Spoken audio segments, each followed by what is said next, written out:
Going on YouTube? And thanks for tuning into the channel.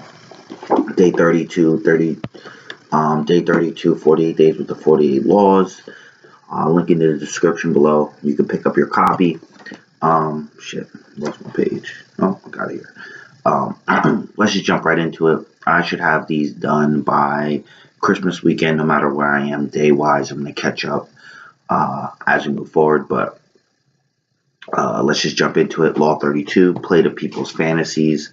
Judgment. The truth is often avoided because it's ugly and unpleasant. Never appeal to truth and reality unless you're prepared for the anger that comes from disenchantment. Life is so harsh and distressing that people who can manufacture romance or conjure up fantasy are like oases in the desert. Everyone flocks to them. There's great power in tapping into the fantasies of the masses. So I'll jump into the example he uses, but I think now more than ever, it's very prevalent that this is the truth. This is not something that should come as a surprise to anybody, as a law of power and something that works in terms of human psychology. So the stories of a guy named Bragadino, maybe he's where the word brag comes from, I'm not sure. I'll look it up afterwards.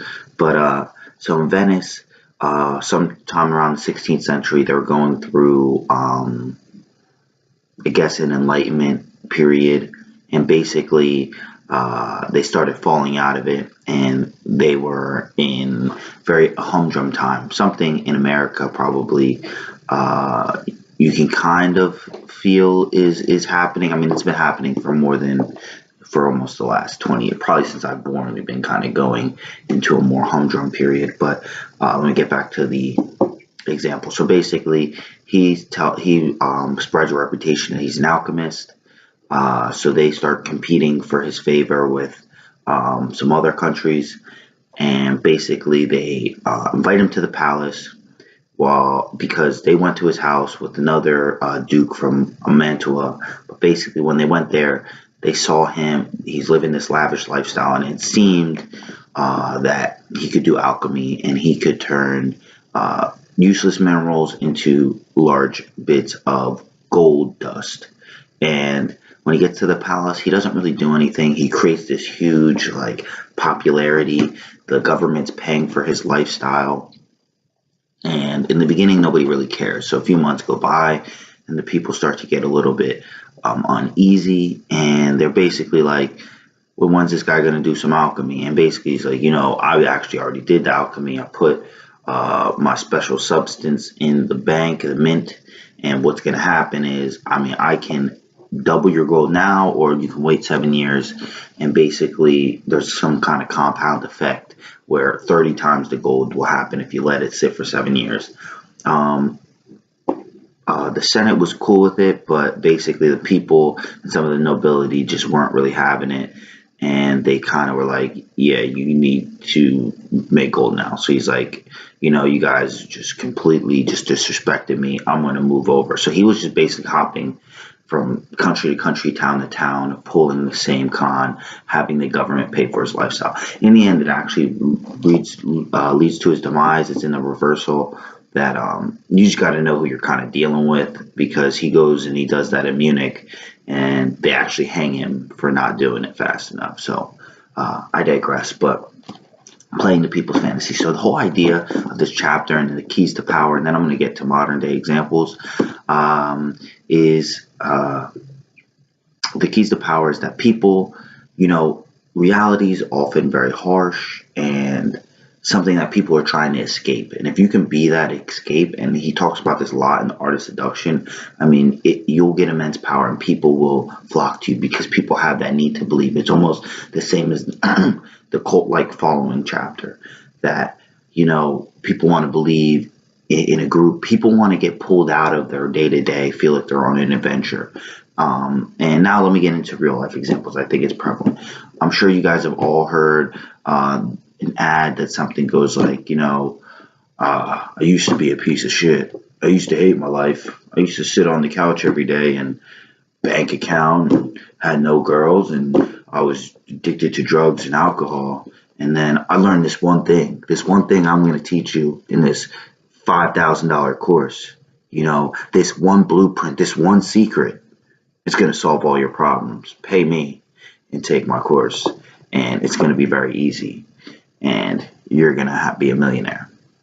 And like, I'm sure everybody's heard some kind of commercial like that, some kind of ad, because you're watching YouTube, so they pop up all the time. Whatever it be, people are always like kind of unhappy and oppressed, or they have this longing in their mind. And I can't lie, I've been caught up into it. And, I've done MLM companies that I didn't feel like actually in the end did anything for anybody. But I mean, it's everywhere. So in those kind of ads, I mean, think about the medical history. I know Dave Chappelle had a skit. It's like, it seems like there's a pill for everything nowadays. It's like, he's like, I swear I was watching a TV one time and the commercial came on. I was like, do you go to sleep and wake up in the morning? He's like, well, you have this problem. We have a pill for you. He's like, oh shit, I got that. And it's like, they just kind of like are building on everything, beer commercials. It's like, you're not having, it's a subliminal message, but it's like, when you drink, you drink Corona, hot girls are going to come out and you're going to be on a beach, and then you're going to magically be on a rooftop at a banging party and everybody's going to want to talk to you. But that's usually not what it looks like when everybody drinks. Everybody's real sloppy, and you make a lot of mistakes. So, the whole advertisement in the day and age we live on, that's like what people do, is they play on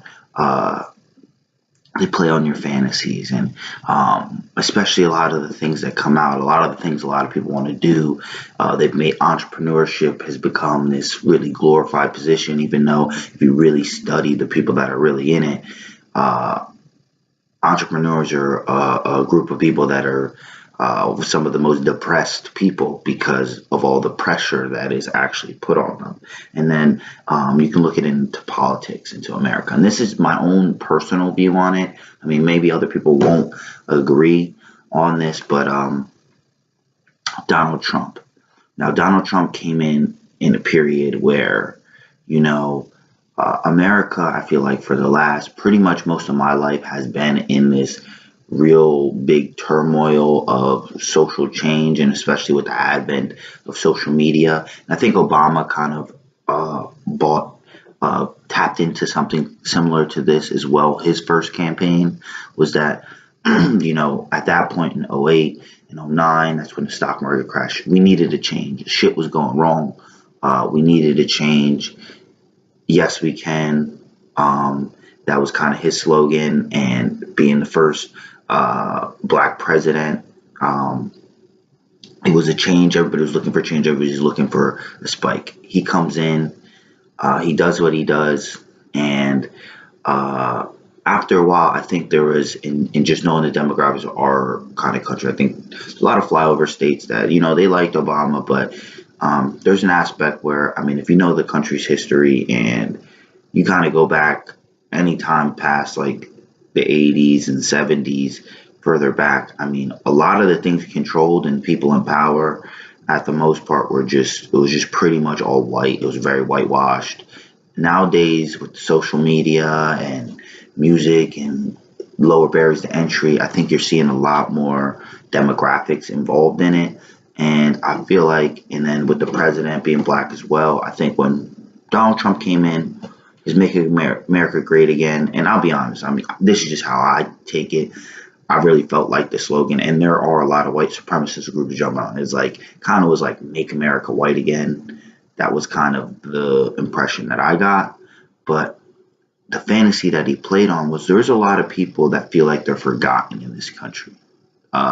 Think there's, and I'm just going to kind of step out there and just say, like, I think there's a white demographic that felt like, I'm not in the rich elite, and there used to be all these jobs and opportunities that my parents speak of, or that I saw my parents have at these different plants and the Ford plant and all these other places. And now it's like there's all these immigrants from other countries, and there's all our jobs are being shipped overseas. And, then there's these movements with police brutality that kind of appeal to another racial demographic other than the white demographic. And it's like, who's thinking about us? And I really think that Donald Trump had the ability to play on the fantasy that I'm going to change that. And I just don't think that that's really possible. And I mean, it's not possible for me. It wouldn't be very advantageous for me to kind of go to that direction. But I think he really instilled, and then you see the Tommy Lauren type of characters kind of jumping on it too, because it kind of feeds that rhetoric. And I'm not trying to make this a moral discussion. I'm just literally the facts of who I really think he banded together, and they really believe that he can do it, and they want to believe that it can happen. And I know I was watching some guy, I don't know his name, he's some white supremacist dude, but he's like calling him the savior.